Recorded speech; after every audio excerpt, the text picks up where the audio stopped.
I'm thrilled that you're joining me here. My name is Marilyn Evans. I'm the founder of Parents Aware and host of the Media Savvy Moms podcast, the podcast that is leading the conversation about parenting and pornography today.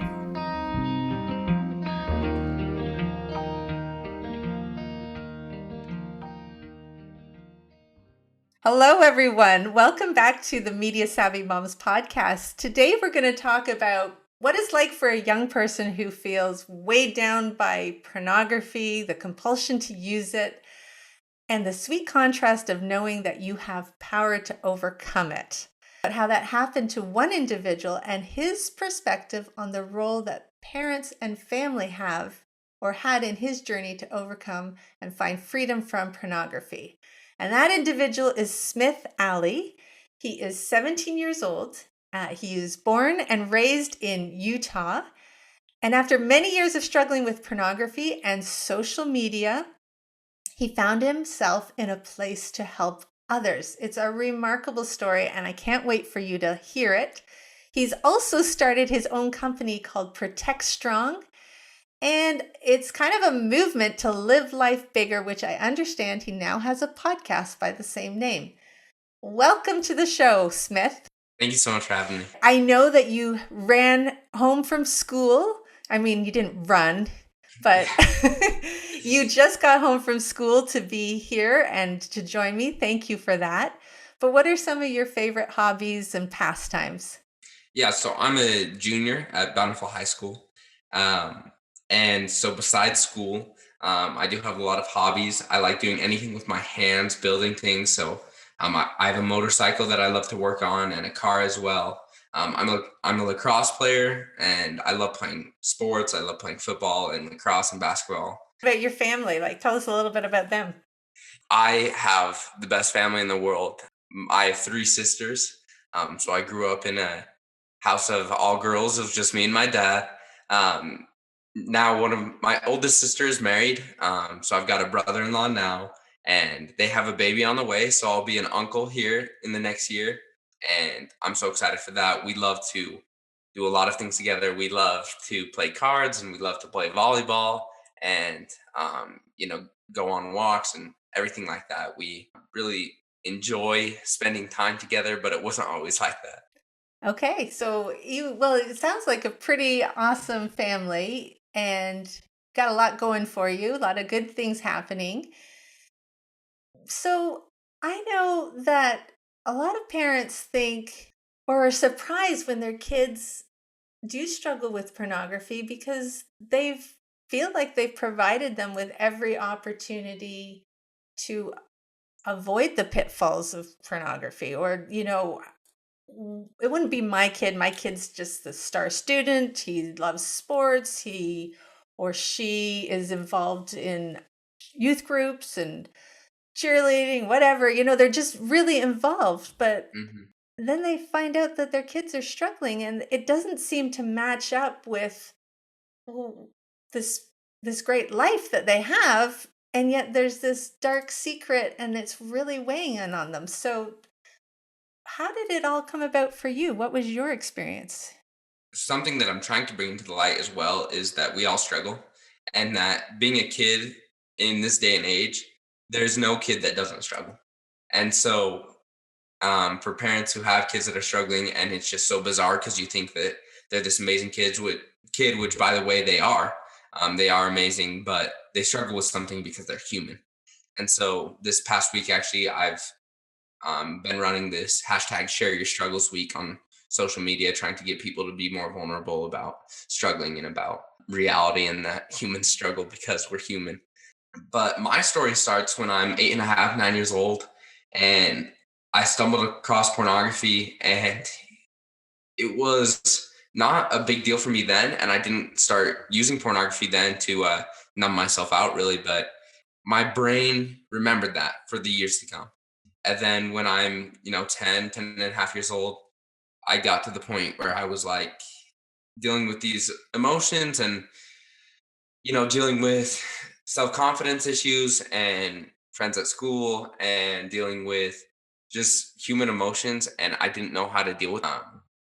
And then it started to become a very big problem. And I used pornography, I used video games, I used social media, anything to just numb myself out and get to the next day. And I was so young too. Um, Yeah, 10. That is young to, or I mean, I don't know. You mentioned middle school, you mentioned being 10. I don't know when it became like really a habit for you. What age? yeah, I think it became a habit at 10 and a half, which is younger than middle school, but I think that's when like I started getting those hormones and you know, I started having those uncomfortable emotions or dealing with friend stuff, which I think usually happens in middle school. It's just kind of that stage of life. Once you're in the double digits of age, um, a lot of stuff comes out and a lot of stuff starts to happen. And there's a lot of things that uh, kids have to deal with.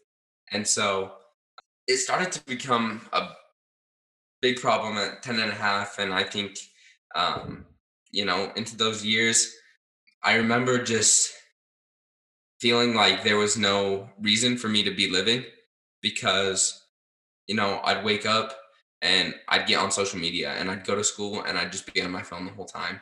And then I'd come home and watch pornography and then I'd go play video games and then I'd be done with video games and watch pornography again and then I'd go to bed. Wow. And I was struggling, but I was so good at putting up a mask. And I think a lot of kids are. There were still those times that my parents saw the happy Smith that I've always been. And it wasn't 24/7 moody and 24/7 depressed because I think I felt like if it was that, my parents would know that there was something going on. And so I was very good at putting up masks, but I was just in over my head and I didn't know what to do. Yeah, I was going to ask, how did you recognize that you were in over your head? Yeah, I think that I realized that I couldn't I couldn't do this by myself because um I remember being, 11 or 12 and I knew that what I was doing was horrible, but I couldn't stop and that made me feel like I was just a terrible person. And so there's this cycle that I talk about that we go through a lot and it's like wanting to get better and then you try and you try and you can't get better because you're trying to do it on your own and you can't do Mhm. these things on your own. And then there comes the point where you've tried so much that you just give up. And then you give up until giving up sucks so much and then you start to try again. And then it's just that cycle that goes over and over. And like I knew what I was doing was wrong and inside I wanted to change myself, but I just couldn't. And I because I kept everything in the dark and in secret, I couldn't overcome it by myself. But I didn't want to bring it out into the light because I was ashamed of who I was. And I was ashamed of what I was doing.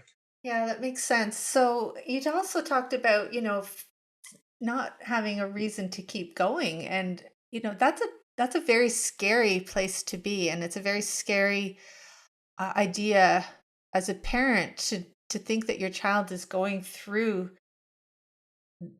your child who you've seen be so carefree and fun when they're younger, to go through teenage years and become very despondent and become very, things that used to bring them joy and happiness no longer do. And I've talked to teens that have gone through that. It really weighs heavily on their souls. And what kind of advice do you have for parents when they see their kids who are starting to push away? Is that normal?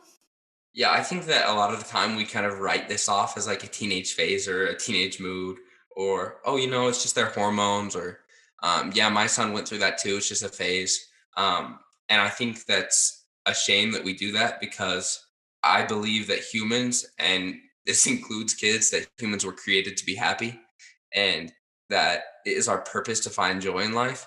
And so I think that when we just write this off as a phase or a mood, that we're doing our kids a disservice because they were created to be happy and they were created to find joy.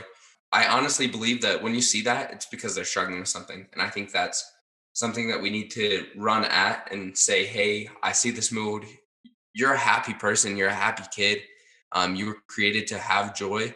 What's going on? How can we solve this? How can we support you in this so that you can have this happiness and this joy? Okay, so your parents sound pretty awesome. So did you just decide I've had enough of dealing with this on my own? I'm going to go talk to them because my parents are so cool and awesome. They'll just get it. Like what how did you find help?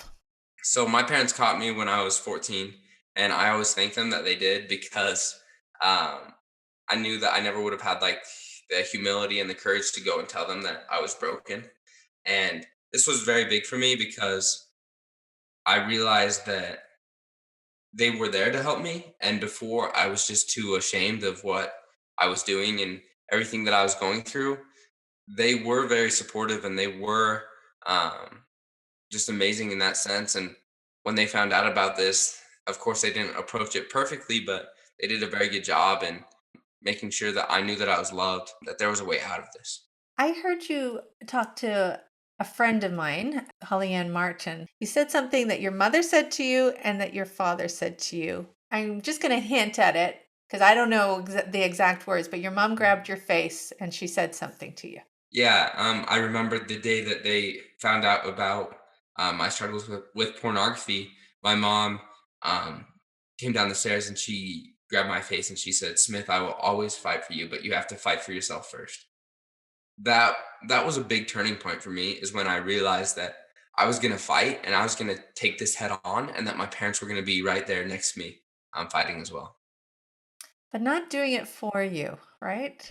Hmm. So, what Yeah. advice do you have for parents who worry that they might be interfering too much or not enough? And then I'm going to get to what I think your dad told you at one point. But Mhm. let's deal with this. Like what advice do you have for parents who worry, I can't get involved, or I got to let them figure this out, or the parents that want to fix it for their kids?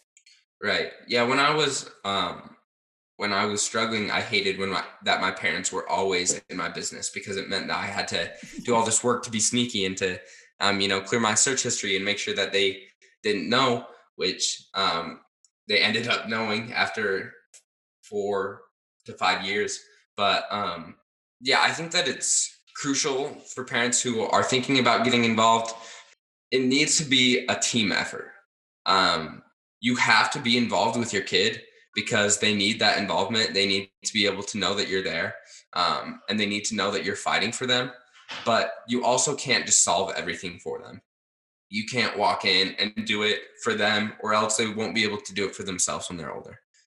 And that can create more and more problems. And so I think it's that balance, which is hard to find, of teamwork and of support, that is crucial. Great. Yeah, it's not easy, but persistence and perseverance. It's good to know that there were times where you just didn't like your parents being in your business, but they were Mhm. there anyway. So let's get back to what your dad said. It had to do with every kid struggles. Do you know what I'm talking about? Yeah. Yeah. So me and my dad always joke. We say 95% of boys watch porn, and the other 5% that say they aren't are lying about it. It's just a testament to the fact that we all struggle. And it's a testament to the fact that, especially as teenagers in this day and age, that we struggle because life is hard and because there's so much that we have access to that is just evil and is hard and creates so many problems in our life. That's the biggest problem I find when we're talking about pornography is that we have to get over this notion. We can't talk about it because then people will think of us badly because we're looking at these things that are meant to be secretive, are meant to be shady, are meant to elicit feelings that are taboo. And so we equate the pornography with the person. But when we realize that everyone is struggling and we can overcome it, it does a lot to remove the shame. So I think it's great that your parents were so open and honest about that. Yeah, there's been and another thing is like, since I've been outspoken about this, um, we've had parents who call my parents and talk about, you know, tell them that their kid is struggling with pornography and they just found out and that they're kind of panicking. And oftentimes they want to have me talk to their kids. So I'll get on the phone with their kid, and I always tell them, I say, I know you feel like a horrible person for this, but I love you for this. And I love you because now you're facing your struggles. You're not running away from them. Mhm. Because no matter what, your struggles are going to be right next to you. And so it just depends if you let them conquer you or if you decide to conquer them. And once you can have that turning point, that really makes a change um, in your life. Okay, so there is a mental turning point that you had to decide that you were doing this for yourself. But what other tools do you have to keep yourself from just going back? Because the pull to return to porn is very strong. So you've talked a little bit about your interest in your hobbies. How much of a role did that play in you getting well? And were there any other things like, did your parents get involved with screen limits or things like that? Yeah, so there are 3 times as many neural pathways for pornography than heroin. And that's because not only does it connect with the chemical side, but also the emotional and visual side. Um, and so the pull back to pornography was huge. And um, I always say like porn left a hole in me, and so I had to fill that hole with something. Um, and I joined a group called Sons of Helaman that is a group for boys in the church struggling with pornography, and that was amazing for me. I realized that the love that I was trying to get from my phone was not going to be enough, and that I needed that love from my parents and from my friends and from God. And when I was able to realize that and go and get the love from there, that was crucial. And then also finding these things that um, I love to do, exploring my hobbies, um, learning how to ride a motorcycle, buying my first car to work on. Um, whatever it was, keeping my hands busy, keeping myself busy, and connecting with myself was crucial for my overcoming my struggles. Um, and then at the same time, there was that thing that I had to take care. I couldn't keep the loaded gun, as we say, in my pocket, Mhm. right? Um, And so for a while, I went to a slide phone, just text and call, and that was good for me. And then again, with my team as my parents, we slowly worked towards giving me more choices, giving me more freedom as long as I could handle it, right? So for a year and a half, I had a slide phone, and then I said, I think I can handle a smartphone now. So we went to a smartphone with just text and call on it. Mhm. And then we went to having while I'm at school, and then we went to having Safari um, up until 11 p.m. And then we've started to do these things, and I work with my parents as a team to help me. And when I struggle with something, I go and tell them so that we can fix that through limits, through restrictions. And so I think my parents are very involved in that, yet it's my responsibility and it's my choice on I work with them to help myself. Um, and that's crucial is that your kids have to know that no matter what you do, no matter the restrictions that you can put on their devices on their phone, no matter what wi-fi routers you get, they're always going to be able to get what they want. Yeah. And they need to know that it's their choice and that the choices that they make now will affect how they live the rest of their lives. Yeah, I love what you're saying. This team effort, we talk about that a lot at Parents Aware, and we have a guide called the Quick Guide to Safer Screen Habits. But what it really is throwing out the contracts that we're so used to, like you kids have to do this, you have to do that, and really coming up with a plan together to build this team around you. What we want to do is prepare our kids for when they're out on their own and they don't have mom or dad there to guide them every step of the way. And as you said, if kids want to find the way around it, they will. So there has to be transparency all along the way. Love what you're doing. Just as we wrap up, tell us a little more about Protect Strong. And I think you go into family homes and talk to them about how to be a stronger tech family. Yeah, so I started Protect Strong in July. I had been working at Chick-fil-A for 2.5 years since I was 14, and I wanted to do something that I was passionate about and something that could help people. And so I started this to be able to go into families' homes. And my parents' generation, they're the only parents who will not grow up with technology, but yet raise kids who grow up with technology. And so being able to kind of guide them and show them how to use restrictions and limits to their full potential and let them know what software they need and what Wi-Fi router they need. But then I think the biggest thing is being able to go in and talk to the kids in the family and say, here's what pornography did to me. It tore me down to a point that I never want to go to again. But here's what happens when you decide to run at your struggles instead of away from your struggles. And when you decide to, well, one of my good friends says, stand and fight. Ultimately, it's your choice as a kid what you're going to do with your life and the person that you're going to be, but your parents are there to help you. And I think that coming from a peer can be really strong and really influential for kids. And so being able to do that has been really amazing. And I've seen lives change and I've seen people be able to change. So that's been amazing. And then I've also been working on starting my own nonprofit called the Live Life Bigger Foundation, where I can go around and speak and try and inspire kids and parents to do better and to live life bigger, because I personally believe that life is the best when you're connecting with people and when you're connecting with yourself. And so I love being able to do that.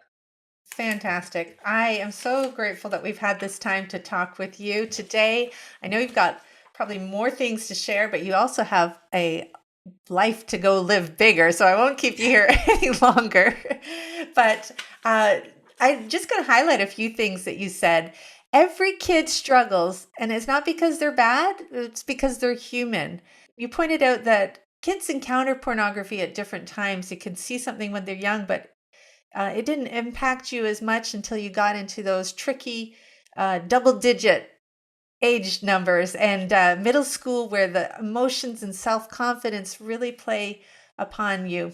And that parents, if they've got a moody teen or a moody tween, don't just dismiss it as a phase, but it could be a signal that there's something deeper going on. And whether that's pornography or other issues, really we're here to be happy and joyful. So if you're not seeing happiness and joy coming from your kids, then ask questions and find out what could be going on. You're grateful that you got caught. That was the best thing that could have ever happened. So get into your kids' business, parents. That's what Smith has to tell us, has to say. And it's a team effort. We have to do this together. So do you have a challenge for our parents today? Yeah, I think that if there's one thing that you can do in today or tomorrow or the next few days that's going to impact your relationship with your kids and how they are able to overcome their struggles, is changing the conversation and changing it from, have you ever struggled with this, to what are you struggling with and how can we help you? How can we support you through this? Because we want you to be able to find the joy in your life. And so approaching them in a way of support and love, um, and of acceptance and of a knowledge that they are struggling with something because they're human. And that's just how life is now. I think that's the best thing that we can do, whether it's today, tomorrow, or in the next few days. Awesome. Thank you so much again. To learn more about Smith Alley, visit parentsaware.info. And while you're there, don't forget to download a quick guide to safer screen habits.